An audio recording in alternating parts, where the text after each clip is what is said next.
talking about some of the issues of diversity in graphic novels and comics, and just give you some ideas of where you're coming from different perspectives. I'm Reagan Pun. I'm one of the librarians here at Fresno State.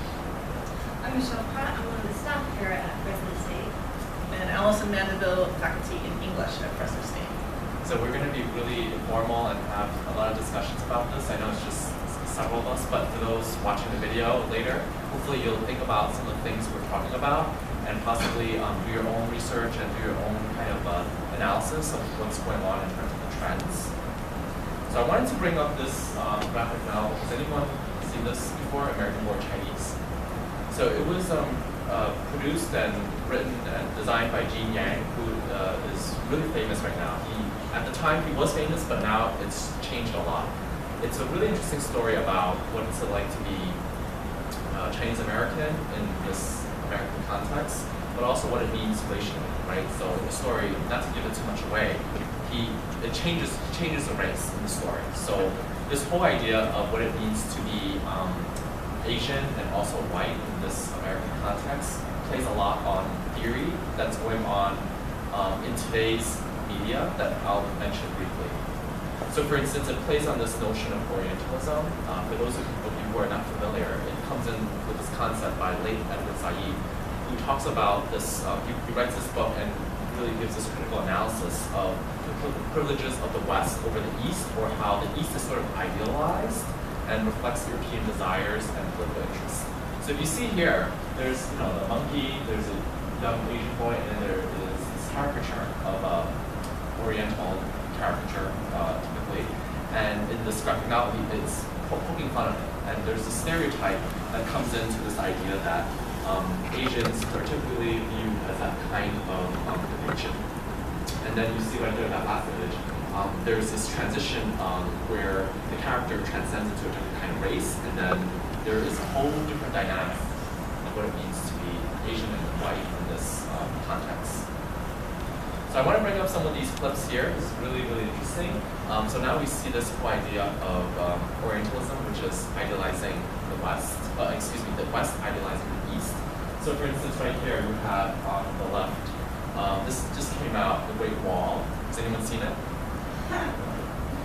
So it was produced by China, and it starred Matt Damon, and the whole purpose was to encourage this huge Hollywood blockbuster of Matt Damon being the savior of the Great Wall of China. Like there were internal demons and stuff like that. I haven't seen it, but I heard it bombed. And it's interesting because people are saying, well, we need a white person to save China. But then what's more interesting is that it was produced by Chinese blockbuster Hollywood. So it wasn't even produced by Hollywood, it was produced by people in China. So it's sort of like this weird dynamic of, do they really want to portray this white savior in this colonial context, this Orientalism context? And then you have right here, this is Dragon Ball Z. I haven't seen it. I've seen the series growing up. Has anyone seen the Dragon Ball movie? Yeah. Was it good? Did you see it? I just saw it. I like the trailer. Yeah, I didn't see it. So Was it sad? I've heard it bombed as well. This is Japanese anime adapting this context that there's a white American kid playing an Asian person, because in the film, in the series, it's not you don't see white people, you really just see Asian people. It's a Japanese anime. So they adapted it. And this one happened in November. This is Doctor Strange. This is Tilda Swinton. She's not, she plays this Tibetan monk. Did you see that? Did you see that? I actually thought it was interesting. It was a really well-designed film, but this took a lot of heat, because in the comics, Doctor Strange is actually, a Tibetan monk, and you have this, I don't know, I guess I could say it's like whitewashing it, sort of changing it, and she does play a good monk in the film, but it's kind of like, it makes you kind of think again about this whole race dynamic. And then right now, this just came out recently, Ghost in the Shell. I haven't seen it yet. I've heard it's bombing terribly. And what did you say? Indian. Yes. And this, for those who are not familiar, this is a Japanese anime movie from maybe the 80s or so, dystopia about sci-fi and cyborg. I've seen that, yeah. You saw the original? Yes. Oh, it was interesting, right? Oh, yeah. very what is it, forward-thinking during that period. Yeah. And Scarlett Johansson plays another character that is supposed to be an Asian person, but there's that kind of dynamic. So I just want to bring up these ideas that I think Hollywood, what they're trying to do is create new, interesting things to think about, and it's a little bit problematic, but and it comes into the whole notion of Orientalism, right? Adapting Easter concepts and sort of like making it really exciting, but it's actually in a way that's not authentic. So that's all kind of like what I want to say. Okay, so who is America Chavez? What I'd like for you to do is look at these images and just think of what labels come to mind. You don't have to speak them out. Just keep them in your mind. I'll give you a few seconds. See if you can identify if you don't already know the character.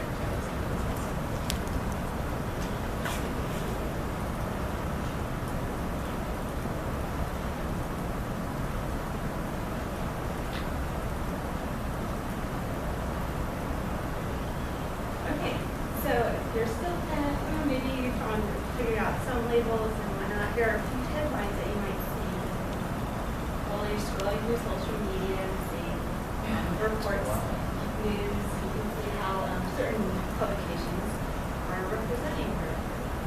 Of course, they say hello to America Chavez, the badass queer Latina Marvel superhero. Update. Marvel gives queer Latina superhero America Chavez her own series. Post Marvel's America is a queer, foxy, badass, hard femme Latina. And of course, Mary Sue. Review America #1 promises time traveling adventure and Latinx queerness out the yin Nice segue with our last. Right. Exactly, right? So based off of these headlines, what are the most common labels are you seeing as a way to represent her, but also to grab your attention? Latina. For Latina, queer, America. Badass. Because she has to overcompensate by using the name America. Could be something, yes. Because when I saw the photo, the thing that stood out for me when I saw the photo was the totally Latina. But that is her name, America, right? Yeah, but Yeah. she has to compensate because she's Latina. So you have to like say that she's American. Yeah. Otherwise, she's see if you don't label her that. Then I mean, what's wrong with being Maria Chavez?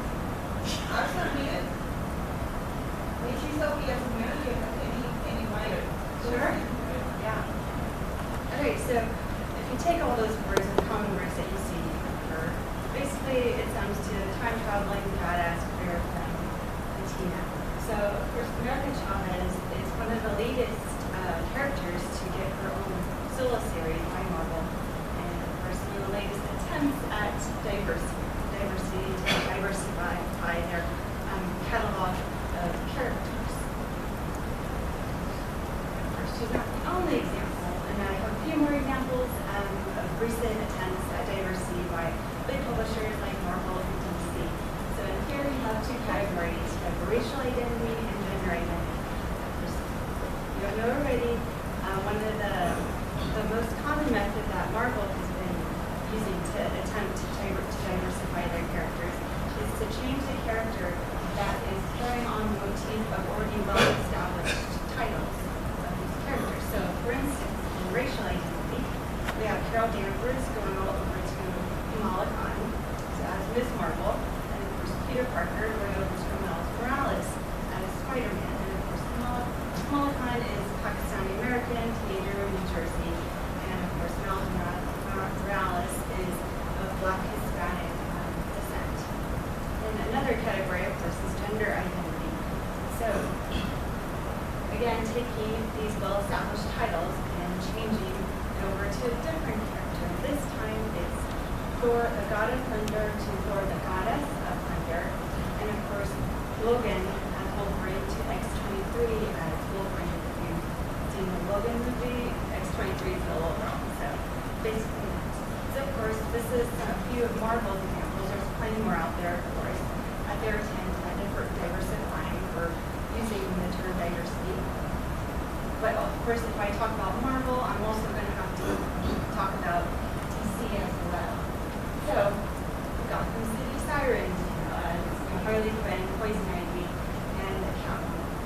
And this category is sexual identity. So this isn't so much the character changing over, but more so revealing certain identity aspects of the character all of a sudden in the past couple of years of already well-established characters. All of these characters, these three characters have been around for at least a couple of decades.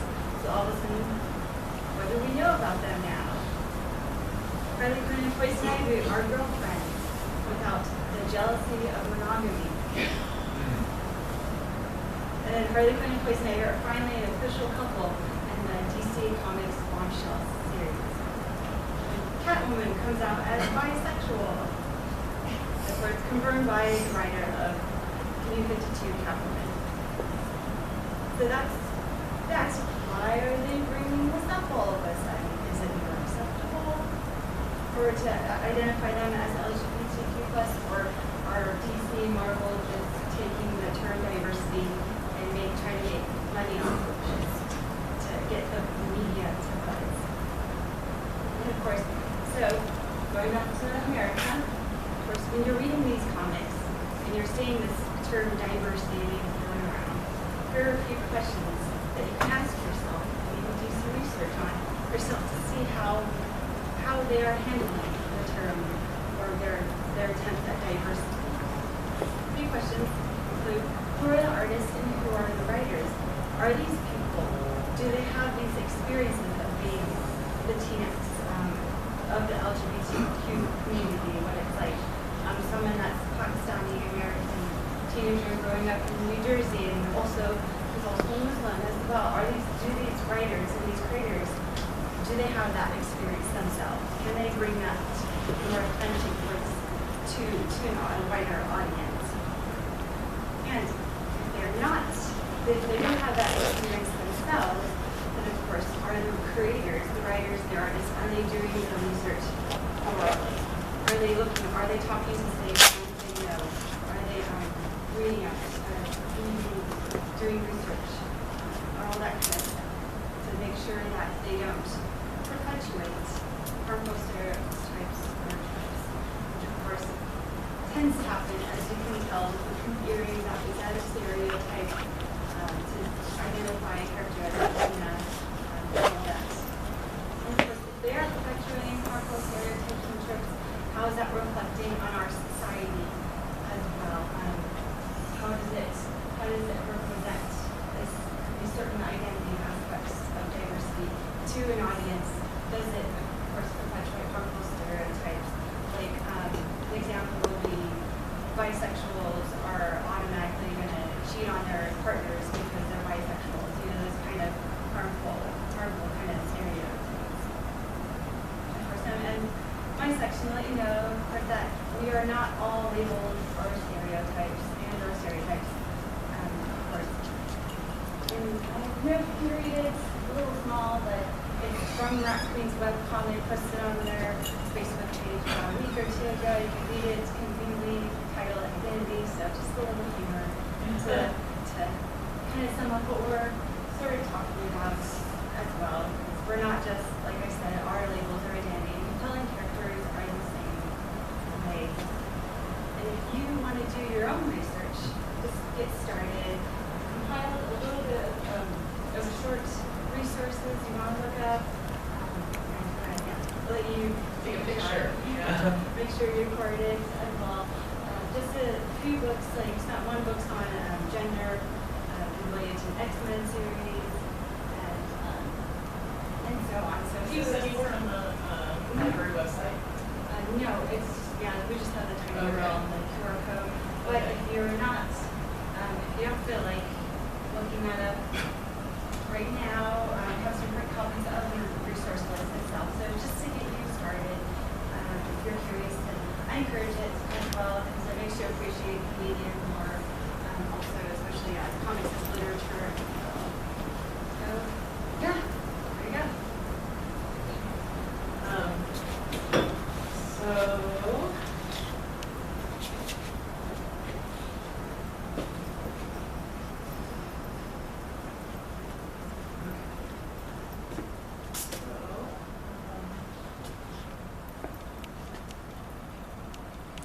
So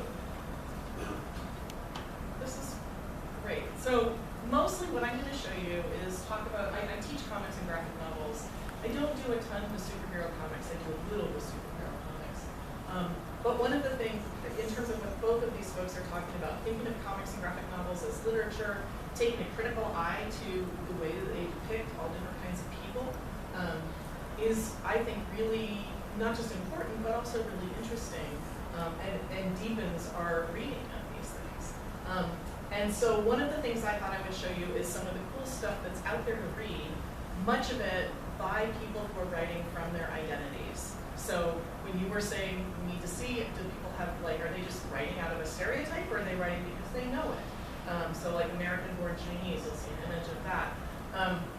This was just, I pulled up some images of some of the superhero folks here, and of course here's Kamala again, doing her, like, yeah. And then there, I pulled this up. This is just a Google image search. There's tons of them. But Luke Cage is an early, like, if you're interested in the history of diversity in comics, an early African-American character, some really interesting things. Also a lot of problematic stereotypes, for sure. But you can bring these lenses to reading them and appreciate what there is about them, and also critique them at the same time. So I'm going to give you a quick, close read of Wonder Woman as written by Gail Simone.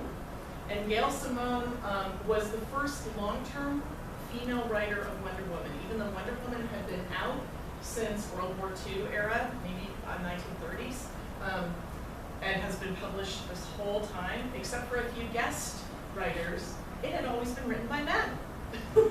So this is the first woman who did it for a long period of time. She's a big name writer. She writes for, like, she does Birds of Prey, she does all these important different series, and I don't follow everything, but so if we look at, for example, Wonder Woman in her imaging of Wonder Woman, although she's the writer, she's directing some of the artwork that's going on.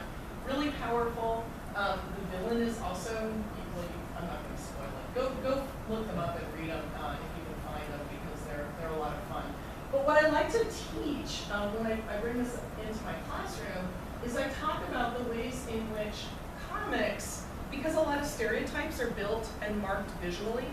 So race is a visual marker. There's a lot of visual markers for queerness, visual markers, of course, for gender.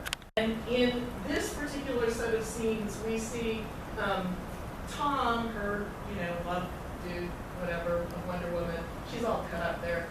They're having a little discussion, heart to heart. And then she gives him this kiss. Does it look different to you at all?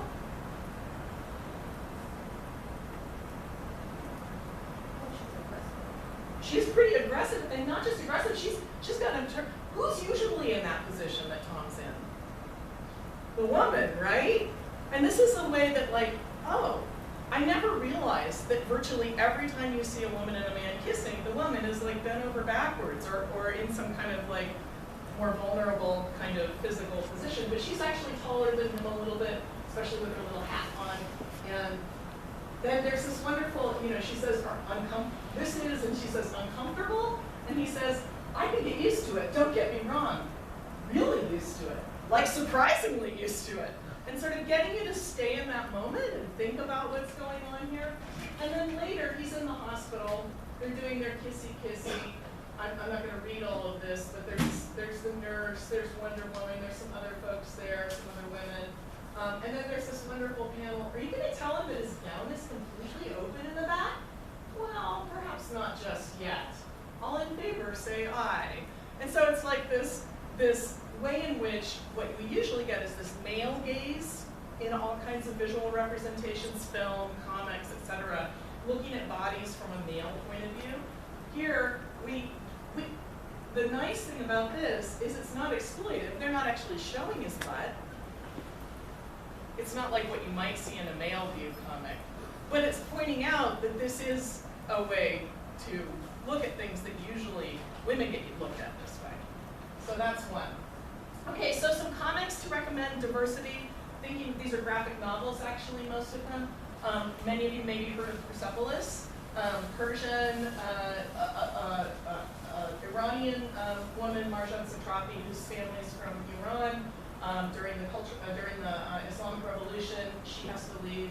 It's a good coming-of-age story. There's some really interesting depictions of violence. That's torture up there. As a little kid understands it when they say they cut him apart. That's her view of it. And there's a wonderful coming-of-age. That one of the things that I love about when you go inside reading these novels by other people is you do get away from stereotypes in the sense that people have whole lives. So whatever the marker is, being Iranian or being a woman or whatever, there's all these other things, of course, that are part of your life too. And so part of it is just how awkward it is to grow up. And everyone can identify with this, right? That when suddenly it feels like even... The animated movie on this. Yeah. Yes, and the movie is actually surprising. It's a beautiful movie. And it's not exactly like she had a very heavy hand in making the movie. It's not exactly like the books, but it is, I think, just absolutely worth seeing. It doesn't detract, it's not a problem. And then many of you have heard of Mouse by Art Spiegelman, looking at what is the end result of the kinds of discrimination that we do when we mark whole groups of people. Where can it lead, and what should we always be aware of and be careful of in the ways that we're depicting people? We think, oh, it's just a way to depict somebody. But the result can be as bad as the Holocaust, right? We have different genocides that happen all over the world. Matt Johnson, who writes and then works with other people to illustrate a couple of novels. They're hard to get in print, but they're certainly in the library. Incognito, based on the true story of a reporter who went into the South and passed as white in order to report on lynching in the earlier 20th century. A really powerful, fun book with a great twist towards the end that's not just about racial stereotypes. Dark Rain, which is about Hurricane Katrina and the ways in which how even natural disaster differentially affects people based on their position in society, and that one's a lot of fun. This is a beautiful book. Skim, have anybody in here seen this? This is the Tamaki cousins. One of them writes, one of them illustrates, are amazing. Anything that they write, go check out. The artwork is gorgeous in it. But this is about a young woman, a girl, a high school girl who's questioning her sexuality. She's adopted by white parents as an Asian girl. She's trying to figure out all kinds of things, religion, sexuality, who am I, where do I belong, my parents are getting divorced, the usual stuff. This is a series, it's now in its third one, The Arab of the Future, that's trying to update our sense of, instead of the stereotype of Arabs, what does it really mean to grow up with an Arab identity in today's contemporary world? It's not just Dust, who was in the front with her hijab, right? I think that was interesting that her nickname was Dust. Like that's our stereotype of what an Arab is. Fun Home, which is now, of course, a smash musical about growing up queer in a queerish household. American-born Chinese. Absolutely True Diary of a Part-Time Indian, Sherman Alexie is an illustrated novel with cartoons all the way through by, her name is going to just drop out of my head. It begins with an F. Sorry, I'll think of it in a minute. The Rabbi's Hat, that's actually getting into some global graphic novels. There's so much interesting graphic novels right now, but Octavia Butler's novel, Octavia Butler died a few years back, but they made her novel into a graphic novel. It just came out, and I'm teaching that this term, looking at the ways in which the slave gets used in literature, and she plays with the use of the slave in literature.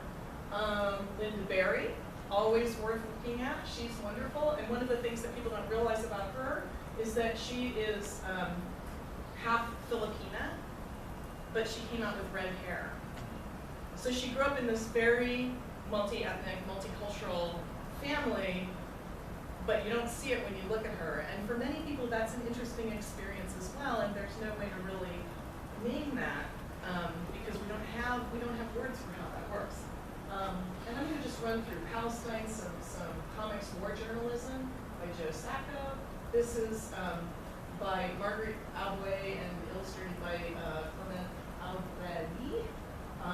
From the French into the English, wonderful series on life on the island in Côte d'Ivoire, and then in France later. And what happens when typical topics like war, which is all over comics, or gets taken up by an unusual writer like a woman. And this is Artichoke Tales, and it's about Civil War and its aftermath. And what is interesting, I think, is the level of intimacy that we get. So we get a lot about relationships. It's not just about the battle scenes. It's about what's actually happening to people with each other. And we have this wonderful, I just love that sex scene, since we're an adult room here. Exit Wounds, Israeli writer, and there's a bombing in the background, there's some mistaken identities. But what happens when a woman writes this stuff? And we see the autopsy room, and we see things a little differently. And I think sometimes perhaps more human. Sex scene that's not just about the sexy, buxom woman. Kind of awesome, kind of sexy. Anyway, and then I thought I would put in some rather risque things here. This is Phoebe Bleckner. She does comics and cartoons. And one of the things that she noticed was that there were these charts about what the perfect breast is supposed to look like with all these angles. So she redrew this. And then this is when you go in to get your breast reconstructed or get a new one because you don't like yours, how the perfect breast is supposed to be. But it's a very comics kind of format.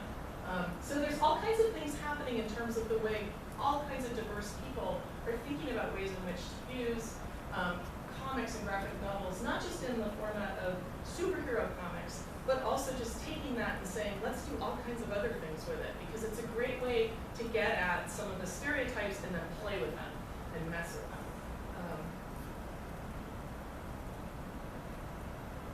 So the idea of framing, the idea of getting the visual right there up front. Oh, so I wanted to show you why this matters. So in my classroom, I teach all this kind of stuff. I have students make their own comics. And this is one, the Arrival, that can be a kid's book or it can be an adult book, and it's about immigration. There's no words. And Sean Tan is amazing. It's a wonderful, wonderful book. It's just all pictures. And it's about his immigration. He leaves his family to immigrate and eventually gets reunited with them. But every page is filled with this incredible artwork where you have to, without any words, know what's going on. And from the inside, himself an immigrant, he's replicating that experience for which there's no real words, and also language is a problem, right, when you're immigrating. So the whole book is people trying to communicate with each other in all the other ways that humans have to communicate with each other. And so then one of my students wrote their own story of immigration. And this is a student of mine who immigrated from Tibet to India to go to school. His parents paid for him to go to get him out of Tibet because of the political situation and the lack of good education for Tibetan kids there. And I'm not gonna, he did this great thing of educating his classmates about, like, this is where Tibet is, and about his life as a nomad. They were herders living on the plains. How wonderful it was, his dog, and then the political situation that started, and his life was normal, and then you have the up and down. And this was an 18-year-old who did this, really amazing. And then his mom was so nice to him, and then sent him away. And this is him crying up in the right-hand corner, leaving. And he gets leaving. But finally, and it's a longer thing, I just gave you some excerpts, but finally he gets to college and talks about his experience. Anyway, he shared this with the class. And because it's written from inside the experience of someone, it has that authenticity that you're talking about. And the whole class benefited from that in a way that they would not have if he'd written a little essay. So by doing it in a comics form, he was able to share aspects of his experience that were like nonverbal aspects of his experience, things you couldn't put in words. So I think, my last lesson on this is that I think comics and graphic novels are, because they work in a pictorial language, are able to express some things, particularly around diversity and different kinds of diverse experiences that we don't get with just straightforward prose novels all the time. It also fits really well into our current world of media. So that's it. So, yeah. So we can stop there. So I thought we should ask for any discussion. I mean, we've only got a few of you. What do you guys like to read? Why did you come? And ask any of us questions. We can, yeah.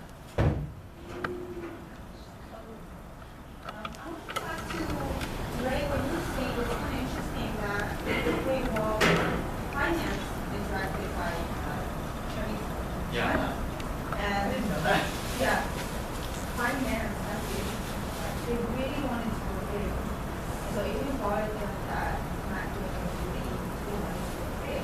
Right. And then for with Michelle, the original office is that we found that the capability of the state where you can help them and the right to play people that are educated.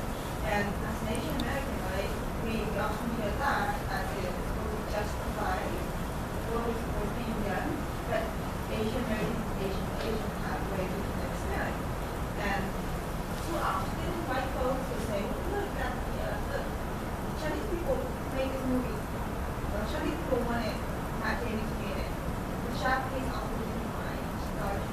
They but as an Asian folks, because that's what Saturday was what white folks are doing to Right. it was one thing. Right. The name is why they choose Hollywood because they wanted, because America is a very large industry. But Asians in Asia don't experience race discrimination the same way. Right. Asian American does. Right. And so therefore, the director and the investor who put their effort and money into Great Wall doesn't see that. Yeah. Especially the director, he was one go big. He's really big in Asia, but he now can have big in America. Right. And therefore, And you just think, oh, pick a big star, and you're not thinking of the racial or the power Eurocentric. issues. And Absolutely. capitalism, the whole capitalism is structured in a way that's Eurocentric. Right. And the only way to succeed in this capitalist world, this globalization world, is to adapt a Eurocentric view, Right. right? And so there's some of that dilemma. And you get that different audience. So Yeah. Scarlett Johansson is a super famous actress, Yeah. right? And they're going to get a certain number of people going to that movie just to see her, Yeah. right? And the question is, would you get as many people? They aren't always willing to take the risk. Are you going to get as many people if you have an Asian actress? Do we know a single Asian actress who is as famous as Scarlett Johansson? It's Asian woman. hard to I mean, say. it's hard to say. There's one who played Psylocke, Olivia Munn. Yeah, I might recognize her, but yeah, I don't know. she had a minor role. Yeah. It's hard, yeah. Yeah. And there's And so there's like money, and they're thinking, well, thinking about the audience. Yeah. So that's some of that dynamic it's too. a really good point. I feel like. But also that race is a construction, and it's different in different places. So it's going to be felt different. Yeah, because even in movie titles changes, depending on their release in the movie titles in America changes when they're released in China. Right. Cater to Chinese folks. And also thinking about how, I think the assumption that here's from having a white lead or very white lead with an answer was movie to the theater, but again, with Great Wall and with the shop. And that's an interesting thing when you say that different pictures and different. Persepolis, the Iranian girl coming of age story, when it came out in France, she was a warrior, a Persepolis warrior on a war horse on the front, a little girl riding a war horse, a historical figure she had pictured herself as, because she imagines herself being all kinds of famous things. When it got published in the US in English, it's a girl in a hijab on the front. She was doing it like. Yeah. Exactly. So it played on the Joan of Arc thing, but when it got translated into the U.S., she becomes this stereotypical little Muslim girl with the hijab. Subverted. Right. Right. Because right. that's what the audience are familiar with. Yeah. At least they Right. play with the stereotype. Right. And even the way the pages were next to each other got shifted inside the book when they published it here with some different effects on how you read it. Originally it's in French, right? Yes. So, what about you guys? What do you like to read that's? I'm more into the more, hyper violence, hyper sexuality, that kind of thing. Yeah. So also some gore, that kind of stuff. And Check out Phoebe Bleckner if you want a different read on violence and sexuality. Is that up there?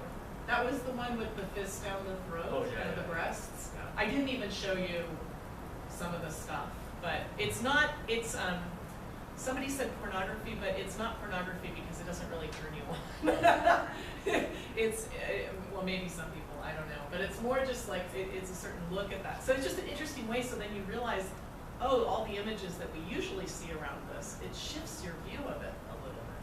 So. I was thinking, you mentioned the visualization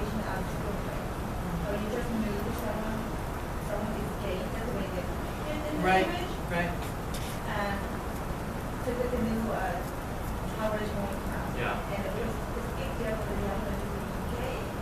And I was looking at the image, and I was just like, crippled and making it all like Butch. and stuff Yeah. like that. And she was like, you know, very aggressive, and that's the stereotype. You're a gay woman, you're aggressive, you're Bush, you look feminine, you'll be gay with. And yet there's nothing wrong with being aggressive or butch, But right? you can That's what's so see it hard over about and it. over again. Yeah. Over and over again. Yeah. And there's Latinos, there's Cubans, and there's that name, and then there's also the alternate who is Asian. And I was very uncomfortable with. Yeah, there's the new one by Greg Park. Oh, wow. Greg Pack. Yeah. Wow. Okay. The one thing that came out to me that really and I stood out for me was getting those Asian queen and there's no Asian man in my movie like that. I only see it in K-drama. I only see it in K-drama. And it bothers me a lot because I'm like, there's no single Asian man in my life. So you're saying it's the stereotype from the media? From the media that old people like this kind of look. The Asian man has this kind of look. That's what people like really honest with wrestling. But that's not true. Even this is not like that. It's slick. Yeah. And that's what you see in like K-pop music video. That's kind of style. And it's really important because it tells us how much the artists think what resonate with us. Yeah. And what representation their band and style. So were you gonna say something? I don't even really read comics.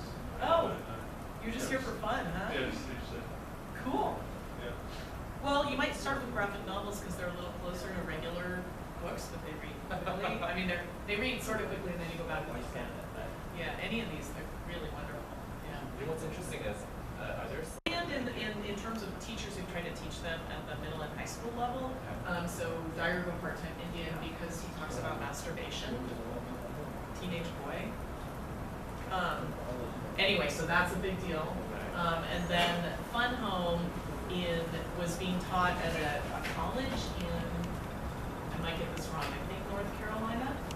And there was some foofara about it, and some Congress people wanted to ban it, and I mean, there was a lot of these, and part of that's because it's depicting it visually. So you have that, when it's in prose, it's a little hidden, and if someone is illiterate, they're not actually reading it. So, fewer people are accessing it, right? But as soon as it's a picture, people think, oh, I can read that. And the truth is, it's still a language, so it's still, you have to, like a lot of times people from different places in the world have a little bit of a hard time reading each other's comics because they have different icons and even are set up, of course, manga is set up way differently than American comics or French comics. Yeah. Anyway. We continue to recycle our characters like having Pamela as this novel. Because she have done it alone, right, by herself, Pamela is not this novel. And we're recycling the novel character.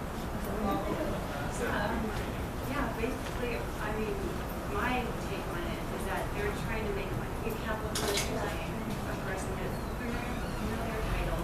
They, a lot of people know Miss Marvel, Spider-Man.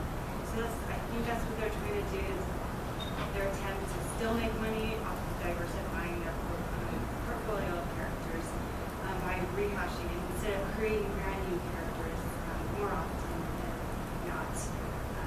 That's my take on it. So it's safe again. It's just like casting Scarlett Johansson in Ghost in the Shell. It's like, well, we know we made money off this before. I mean, I do think that they're also playing lip service to diversity. That doesn't mean it's all bad that they're doing it. I mean, nothing is all one way or another. We move forward in diversity and thinking about diversity, but we can't do it without the same language that we've already been using. And so it's a continual kind of like. But the cool thing is literature is always about invention and imagination. So there's edges of it, like in the Wonder Woman. I mean, she's still got these, and she's all sexy and everything. But then she's like bending him over to kiss him, right? You know, and she's got some serious muscles compared to when she first appeared. So there have been changes. Oh, I thought it was interesting with the Doctor Strange movie that they had Tilda playing the monk. I mean, at least it wasn't like Oh, yeah, a that's typical so white male. Yeah. Because it could have been a white male. So it's a woman. Yeah, it's a woman. So Right. that's kind of like that's also diversity, Right. but It's it's also messing with it a little bit. yeah, just it's getting there, but it's very slowly. But I think, as Michelle said, it's rooted in this capitalist structure that's Eurocentric, and they're trying to make money, but they're also trying to play on these key stars and try Well, to and I stay also safe. think like, okay, so why did they do it as a white woman and not an Asian woman? Right. Is it because we don't see Asian women as being assertive enough to transgress gender roles? We only see white women as being able to do that. Asian women, of course, are submissive, right? So they wouldn't. Plays into that other orientalist I just notion. wonder, It just goes back and forth, this Yeah. dialogue. Yeah. And I just find it interesting that these comics, as we're seeing more of them, I'm sure they're going to be transitioning to film someday, Yep. hopefully, that it's going to create a lot more discussions, and people need to really think about it critically. Yeah, well, Gotham City Sirens, they are gonna make a movie, Yeah. based on this three, of course, Really? live action. Yeah. So there's the question of, are they gonna present, Harley Quinn and Poison Ivy as a couple, or is it gonna be mostly the Joker kind of thing? Also Catwoman coming out as bisexual, is that gonna be represented in the movie? And of course, it's the question of, I think David Ayers is gonna be the one directing it, he directed the Suicide Squad movie, and there is a lot of controversy surrounding that. So of course, as you're talking about, a lot of male gazy kind of depiction of Harley Quinn. Yeah. Is that going to be translated again over to Right. Gotham City Sirens, Right. especially with those big characters? Yeah, I think they're playing into that. And actually, another thing that hasn't really been brought up is television, because that's a huge avenue for comic book translation to live action. And of course, there's like Luke Cage on Netflix, Jessica Jones on Netflix, Supergirl, and actually, I don't watch enough TV, I guess. and like Supergirl, actually, to bring up Supergirl is a question of, we're talking about whitewashing characters, but certain characters in Supergirl, like Jimmy Olsen from Superman, is usually is originally a white male, but in the TV show he's played by a black male, and of course Maggie Sawyer is supposed to be a white female, lesbian, but she's played as a Latina lesbian, although the actress is technically not Latina. That's another question of, okay, you're casting someone that looks Latina, but she's not. I'm not an expert in that area, but I'm hearing it's because they can't, when they cast characters, they can't explicitly say, we need someone who is Latina. Their favorite unionized, maybe, Yeah. because it's union Yeah. acting, there might be some So discrimination. do you think TV is more progressive? Maybe a little bit more, but I think it's because they're not as big a budget. Right. There's less at risk. Yeah. Yeah, especially like Netflix, where they're pushing television. Places like Netflix are pushing television, how we expect and what's represented. Do they do it correctly? Sometimes it's Well, it is like, is there correct? I mean, it's really, it's so hard because, you know what, we think 2 generations from now they'll be like, we were so like, I don't know. I think one of the cool things about, I'm partial to the book form, and one of the things that I think is really important about it is as we have all these fast media ways of doing narrative now, it's at the risk of being a little over the top, it's kind of fascist in the sense that you're watching a movie and you can't control the narrative at all. It's just coming at you. Right. And in fact, film emerged at the same time as big-scale fascism in the 20th century. Right, makes sense. Right? So it emerged at the same time, and it's a very immersive experience. Whereas reading, it's immersive, but the reader is controlling the pace of the narrative. It's recursive. You can go back and forth. It slows it down. And I like comics because they do word and image, but they slow it down so that you can actually interact with the text and be much more in control as a reader in that narrative. And I think that's really important because film, when they make you cry in films and you didn't even want to cry, but It's very yeah, it's so manipulative. I mean, not that I don't love a good movie, but I think we're running out of time. yep, we are. Thank you again for